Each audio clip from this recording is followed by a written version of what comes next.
Hello everyone, good morning. আবার আমরা law of attraction নিয়ে ভাবি। ওকে, তো ল অফ অ্যাট্রাকশনটা কী জিনিস? যে আমি যেখানে অ্যাটেনশন দেব সেটাই আমার লাইফে আমি অ্যাট্রাক্ট করছি। তো আপনি ফার্স্ট থিং ভাবুন, আপনি সারা দিনে কীভাবে কাটাচ্ছেন। আপনি ইন্ট্রোস্পেক্ট করুন যে পুরো দিনে কত পার্সেন্ট আমি আমাকে নিজের জন্য পজিটিভ কথা ভাবছি, কত পার্সেন্ট নেগেটিভ কথা ভাবছি। তাহলে আপনি বুঝতে পারবেন যে আপনার লাইফে আপনি কী অ্যাট্রাক্ট করছেন।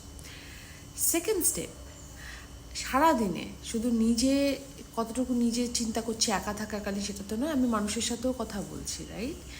কোন মানুষের সাথে কী চিন্তা করছি, কী আলোচনা করছি, সেটাও তো ইম্পর্টেন্ট। কারণ যেই আমি আলোচনা করছি পছন্দ হচ্ছে কি হচ্ছে না, ইউনিভার্স কিন্তু বোঝে না। যেখানে আপনি অ্যাটেনশন দিচ্ছেন আপনি সেটাই আপনার নিজের জন্য ক্রিয়েট করছেন। আপাতত আর্থে টাইম বাফার বলে একটা ব্যাপার আছে, যে যখন যেটা ভাবি সেটা আমার লাইফে ইমপ্লিমেন্ট হতে কিছুটা টাইম বাফার থাকে। তো ওই সময় কিন্তু যদি কোনো কিছু আমি পছন্দ নয়, আমি চাই না আমার লাইফে, আমি কিন্তু সেটাকে চেঞ্জ করতে পারি। কিন্তু তার জন্য তো নিজেকে ইন্ট্রোস্পেক্ট করতে হবে, তাই না?